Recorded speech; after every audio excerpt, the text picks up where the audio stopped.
Hello everyone, आज हम पढ़ने जा रहे हैं ग्रेविटेशनल पोटेंशियल। इसको सिंबलाइज करते हैं V, कैपिटल V से।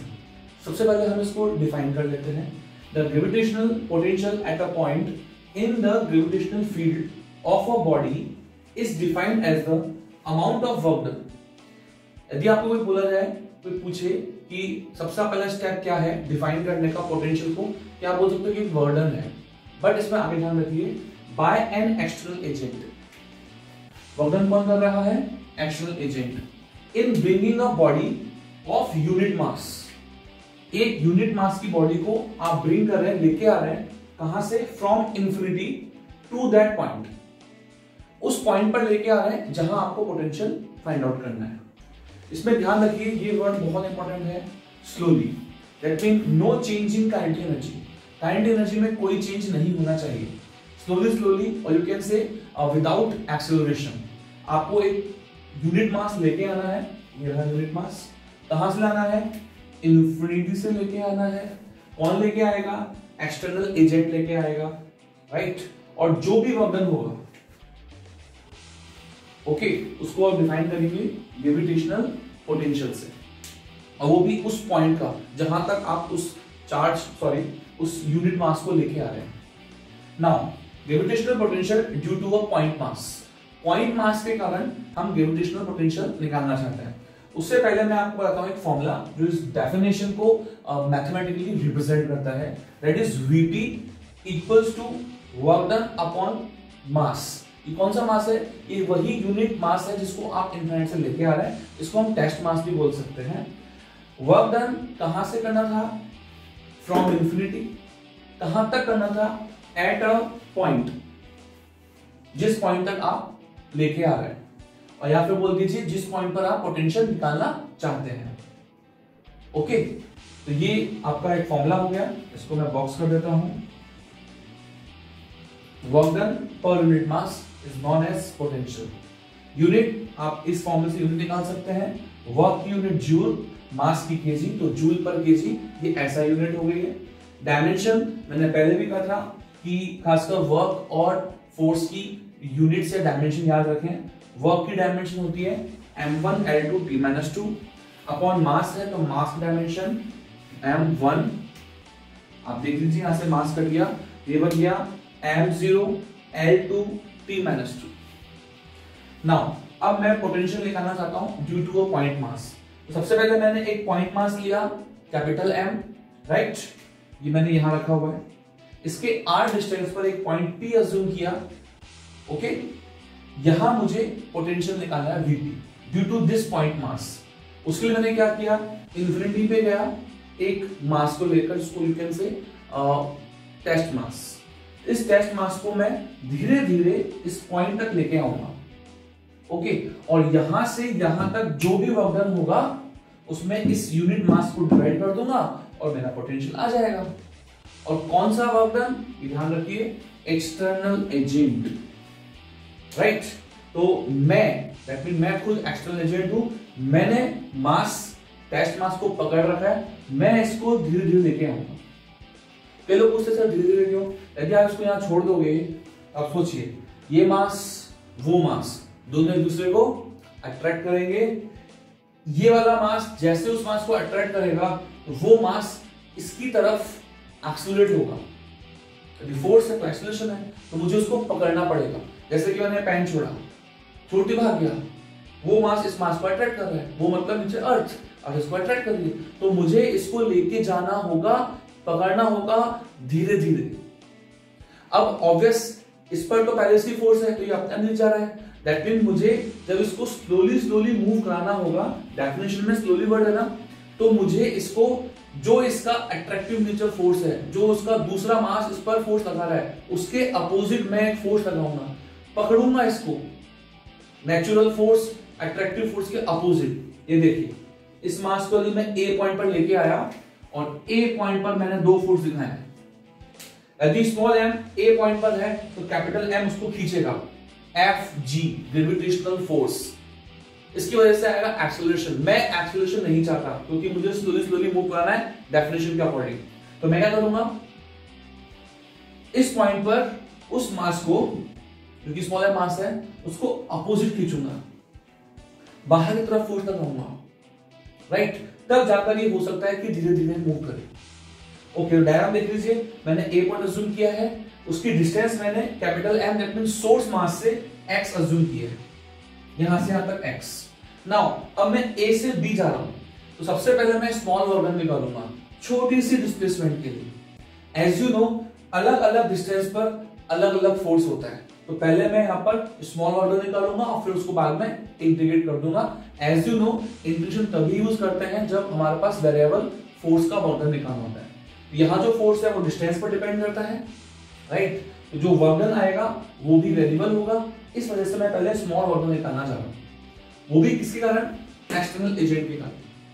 तो यहाँ देखिए ए पॉइंट पर मैंने बहुत छोटा सा डिस्प्लेसमेंट लिया है, दिखाने के लिए बहुत बड़ा दिखा है कि ए से बी तक जाओगे तो dx डिस्प्लेसमेंट है, ऑब्वियस अंदर की तरफ है। ए पॉइंट पर दो फोर्सेस हैं, पहला force capital M mass small m को अपनी तरफ अट्रैक्ट करेगा, ग्रेविटेशनल फोर्स, और दूसरा एक्सटर्नल एजेंट उसको रोकेगा। ओके, तो आप देख सकते हैं लिखा हुआ है फोर्स स्लोली मोशन, और यू कैन से एक्सेलरेशन जीरो। यदि एक्सेलरेशन जीरो है मतलब हर पॉइंट पर नेट फोर्स जीरो होना चाहिए। जब नेट फोर्स जीरो होगा तभी आप बोल सकते हो no change in kinetic energy, kinetic energy में कोई चेंज नहीं होगा, v एक ही होगा। और कांस्टेंट v के लिए आपको मालूम है कि एक्सेलरेशन कांस्टेंट होता है, सॉरी जीरो होता है। तो एक्सेलरेशन जीरो कब होगा, जब नेट फोर्स जीरो हो। तो इंटरनल फोर्स और एक्सटर्नल फोर्स ऐसे बोल सकते हैं, दोनों की वैल्यू बराबर होनी चाहिए। डायरेक्शन तो अपोजिट है ही, तो दो फोर्स का रिजल्टेंट जीरो कब होता है, जब दोनों की डायरेक्शन एक दूसरे के अपोजिट हो और मैग्नीट्यूड सेम हो। तो देखो मैग्नीट्यूड सेम है यहाँ पर। ओके, तो अब मैं वर्क निकालने जा रहा हूँ, उसके लिए मैं डेफिनेशन रफ कर रहा हूँ। डेफिनेशन में पॉइंट्स देख लीजिए, मेन तो है वर्क डन और वो भी एक्सटर्नल एजेंट का।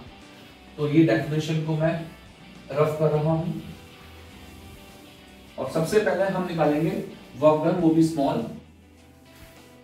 ये देखिए dw work done, small work done by external agent.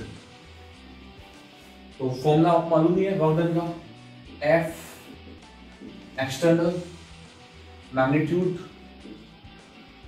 Vector का मैग्नीट्यूड, ds का मैग्नीट्यूड और cos थीटा। बताइए F एक्सटर्नल का मैग्नीट्यूड को आप F एक्सटर्नल लिख सकते हैं, dx का मैग्नीट्यूड, ध्यान दीजिए यहां हम अंदर की तरफ आ रहे हैं। यदि अंदर की तरफ आ रहे हैं तो जब dx का मैग्नीट्यूड लेंगे तो पॉजिटिव लेंगे या नेगेटिव लेंगे, बिल्कुल सही, नेगेटिव लेंगे। ध्यान दीजिए कई लोग dx के मैग्नीट्यूड में कंफ्यूज जाते हैं कि ये तो पॉजिटिव नंबर आने वाला है, नहीं, यदि आप केवल dx रख दोगे तो ध्यान दीजिए फाइनल डिस्टेंस और यू कैन से फाइनल पॉइंट b है, उस स्मॉल डिस्प्लेसमेंट में इनिशियल a है। तो बताइए सोर्स से b की डिस्टेंस और सोर्स से a की डिस्टेंस, राइट, तो a की डिस्टेंस ज्यादा है, तो फाइनल में से जब इनिशियल माइनस करेंगे दैट मीन इस डिस्टेंस में से इसको माइनस करेंगे तो डिफरेंस क्या आएगा, नेगेटिव। तो इसलिए ध्यान दीजिए तो dx है जो कि स्मॉल चेंज है वो नेगेटिव है। अब इस dx के चेंज को और यू कैन से dx की वैल्यू को जो कि नेगेटिव है पॉजिटिव करने के लिए क्या करना पड़ेगा, माइनस dx, राइट। तो इसको शॉर्ट में आप कर सकते हैं since distance is decreasing that's why यहां जो dx का मैग्नीट्यूड है वो माइनस dx लिया गया है। cos थीटा, बताइए आप निकाल रहे वर्क डन एक्सटर्नल एजेंट के कारण, एक्सटर्नल एजेंट के कारण जो फोर्स है वो कहां है, बाहर की तरफ, डिस्प्लेसमेंट कहां है, अंदर की तरफ। देखिए dx कहां है, अंदर की तरफ, तो कितना एंगल हो जाएगा, बिल्कुल सही, अपोजिट है तो 180। ध्यान दीजिए ये हो गया F एक्सटर्नल। F एक्सटर्नल की वैल्यू को आप Fg के इक्वल लिख सकते हैं, मैग्नीट्यूड तो सेम ही है, Fg माइनस और cos 180 वैल्यू माइनस, तो माइनस क्या हो गया, प्लस, तो ये हो गया Fg dx। Fg की value gravitational force between two masses, पहला मास सोर्स, दूसरा टेस्ट मास कहां रखा हुआ है, अभी A पॉइंट पर ही है, तो ये हो गया G, सोर्स मास हो गया capital M, test mass small m upon point masses के बीच में एक तो फॉर्मूला होता है Gm1 m2 अपॉन r², और डिस्टेंस कितनी अज्यूम की थी हमने, बिल्कुल सही x, अभी x² इस पॉइंट पर जो कि इनिशिएट हो रही है, इंफिनिटी से, तो ये इंफिनिटी भी हो सकती है और कहां तक पहुंचना है हमको, P पॉइंट तक, और ये डिस्टेंस हो जाएगी वेरिएबल जो कि x है, r भी हो सकती है। फिलहाल हम बीच में है तो हमने वेरिएबल x मान लिया, तो ये स्मॉल वर्क डन हो गया, राइट। अब हमें स्मॉल वर्क डन के बाद कंप्लीट वर्क डन निकालना है, तो मैं डायग्राम को रफ कर रहा हूं, ध्यान दीजिए। हमें r पॉइंट तक जाना था, सॉरी P पॉइंट तक जाना था जिसकी डिस्टेंस r थी, ओके। कहां से, इनफाइनाइट से, तो लिमिट्स तो आप आराम से एडजस्ट कर सकते हैं, फिर भी मैं आपको समझा रहा हूं। यहां देखिए, since work done total external equals to, ये जाएगा integration dw external, okay, equals to dw कितना आया था अभी, यहां पे dx लगाना भूल गए, तो fg की वैल्यू थी इनटू dx भी था, g capital M small m upon x square into dx। अब बताइए x कहां से स्टार्ट था, x की मैक्सिमम वैल्यू क्या थी, आप स्टार्ट हुए थे इंफिनिटी से, तो सोर्स और इंफिनिटी के बीच में डिस्टेंस बिल्कुल सही, इनफिनिट, ओके। और कहां तक पहुंचना है आपको, बिल्कुल सही, P पॉइंट तक, और P पॉइंट की सोर्स डिस्टेंस क्या थी यहां पर, याद कीजिए, स्मॉल r। तो x की लिमिट हो गई होगी, आपको x के रिस्पेक्ट में इंटीग्रेशन करना है, तो x की लिमिट हो गई इनफिनिट टू r। अब आप इंटीग्रेशन कर दीजिए, तो ये लीजिए g capital M small m constants हैं, इसको बाहर निकाल दीजिए, ओके। ये हो गया integration dx upon x square, limit लग रही है infinite to r, okay, equals to g mm बाहर निकल गया, 1 अपॉन एक्स स्क्वायर का integration minus 1 upon x, limit लग गई infinite to r, okay. implies that w external equals to g mm, पहले upper limit minus lower limit, upper limit r है तो r रख दीजिए माइनस 1 अपॉन r, फिर infinity तो इंफिनिटी रख दीजिए माइनस 1 अपॉन इंफिनिटी, ओके। तो ध्यान दीजिए 1 अपॉन इंफिनिटी तो 0 हो गया, ये टर्म 0 हो गई, इस टर्म को यहां मल्टीप्लाई कर दो, तो ये आ गया minus G M m upon r. But ये वर्क डन आया है, हमें चाहिए पोटेंशियल, तो मैं ऊपर सरफ कर देता हूं। बताइए पोटेंशियल को अभी हमने डिफाइन किया था, Vp इक्वल्स टू, याद कीजिए, Vp equals to work done from infinite to P upon mass m। कौन सा mass, test mass. Implies that since Vp equals to work done upon mass m, कौन सा वर्क डन था, infinite to r, हमने वही काम किया, तो जो भी हमारा वर्क डन आया, अच्छा ध्यान दीजिए कौन सा वर्क है, बिल्कुल सही, डेफिनेशन के अकॉर्डिंग एक्सटर्नल ही है, तो एक्सटर्नल वर्क था हमारा G M m upon r minus में अपॉन स्मॉल m डिवाइडर, तो Vp आपका आ गया minus G M upon r, okay. इसमें खास बात आप ध्यान दीजिए, सबसे पहला है नेगेटिव साइन किस चीज को रिप्रेजेंट कर रहा है, पोटेंशियल में नेगेटिव साइन इस बात को रिप्रेजेंट करता है कि जिस फोर्स से आपने ये पोटेंशियल निकाला है वो अट्रैक्टिव है या रिपल्सिव। तो ऑब्वियस एज यू नो, या मासेस के बीच में कौन सा फोर्स लगता है, अट्रैक्टिव, तो ये अट्रैक्टिव इन नेचर, तो नेगेटिव साइन किस बात को दिखा रहा है, attractive in nature. Second, force यहां अट्रैक्टिव इन नेचर है, इसलिए ध्यान दीजिए माइनस सिंबल आया है। एक चीज और, यदि मैं r की वैल्यू इनफिनाइट रखूं, ओके, यदि r की वैल्यू इनफिनिट रखूंगा तब जाकर ये वैल्यू 0 होगी, दैट मीन कोई भी पोटेंशियल मैक्सिमम होगा वो भी कहां पर, एट इंफिनिटी। कभी भी किसी भी पोटेंशियल की वैल्यू मैक्सिमम कितनी हो सकती है, 0। आप देख सकते हैं माइनस सिंबल लग रहा है, कभी मास और डिस्टेंस नेगेटिव तो होगी नहीं, दैट मीन कभी भी पोटेंशियल पॉजिटिव नहीं जाएगा, तो कितना जा सकता है, मैक्सिमम 0 जा सकता है। अदरवाइज कुछ भी वैल्यू रखोगे m और r की तो वो नेगेटिव में आएंगे, और नेगेटिव्स के रेस्पेक्ट में 0 तो सबसे बड़ा होता है। तो नंबर लाइन पे बात करें, नेगेटिव, 0 और पॉजिटिव, तो नेगेटिव से बड़ा कौन हुआ, 0, वो भी कब आएगा, जब आप इसको इन्फिनिट रखोगे। ध्यान दीजिए पोटेंशियल मैक्सिमम कहां होता है, इन्फिनिटी पर, और भी कितना होता है, 0। तो potential will be maximum at infinity and it's value will be 0, right. तो ये बात ध्यान रखिए। इस पर एक छोटा सा न्यूमेरिकल कर लेते हैं हम, जिससे कि आपको पोटेंशियल का पैटर्न समझ में जाएगा कि कितने इजी क्वेश्चन बनते हैं इस पर। चलिए एग्जांपल नंबर 1,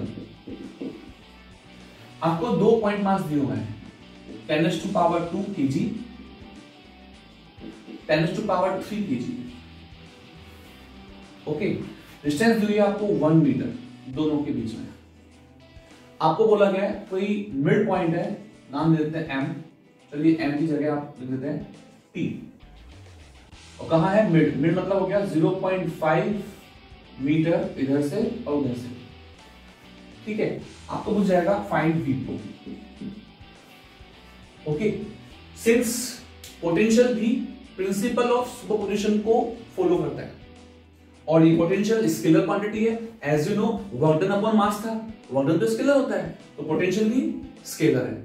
अब स्केलर है तो अभी किसी भी पॉइंट पर आपको पोटेंशियल निकालना, वहां एक से ज्यादा मासेस हैं उस सिस्टम में, तो आप इंडिविजुअली मासेस के पोटेंशियल निकालिए और उनको ऐड कर दिए डायरेक्टली, जैसे कि हम स्केलर में ऐड करते हैं 1 + 1 2, 2 + 2 4, लाइक दिस। जैसे सॉल्यूशन, आपको वीपी निकालना है, अब 2 मासेस हैं, पहला और दूसरा, तो नाम दे देते हैं V1 एंड V2। इंडिविजुअली निकाल लीजिए। Due to this point mass, इस पॉइंट पर जो पोटेंशियल फॉर्मूला होगा वो होगा Gm/r माइनस में, तो इसका भी फॉर्मूला लगा दीजिए, उसका भी लगा दीजिए, दोनों को ऐड कर दीजिए, ये लीजिए V1। इसके कारण इस पॉइंट पर पोटेंशियल, तो Gm/r, Gm/r माइनस लगाई दिया। कितना मास है ये, 10⁻²। डिस्टेंस कितनी है, ऑब्वियस 0.5, 1 तो कितना बचा, हाफ ऑफ 0.5 प्लस ये V1 था, नाउ माइनस V2। V2 का भी फॉर्मूला ये लगेगा पॉइंट मास का, Gm/r। ओके, वही दूसरा मास कितना है, दूसरा मास 10⁻³ ध्यान दीजिए, और डिस्टेंस कितनी है, डिस्टेंस सेम ही है 0.5, राइट। अब सॉल्व कर लीजिए, माइनस कॉमन ले लीजिए, G कॉमन ले लीजिए, 1/2 0.5 भी कॉमन आ गया नीचे से, ऊपर रह गया 100 + 1000, तो ये हो गया 1100। ओके, और यहां से 1/2 चलेगा ऊपर तो हो गया 2200, तो ये हो गया 2200 G माइनस में। यदि आप G की वैल्यू रखेंगे 6.67 10⁻⁻11, तो उस टर्म में भी आप आंसर छोड़ सकते हैं। यदि वो वैल्यू रखेंगे तो ये वैल्यू लगभग आएगी आपके पास -1.47 × 10⁻⁷। अब मल्टीप्लाई कर लीजिए G की कैपिटल G की वैल्यू रखकर। ओके, और यूनिट ध्यान दीजिए, हम सारा काम एसआई सिस्टम में कर रहे हैं, केजी और मीटर में रख रहे हैं। यूनिट थी आपकी, याद करो, केजी, सॉरी वर्क डन की क्या थी, वर्क डन की जूल पर केजी, वर्क डन था जूल, और अपन मास डिवाइड हम करते हैं पोटेंशियल के फॉर्मूले में, तो मास डिवाइड निकल क्या जाएगा, जूल पर केजी। Thank you.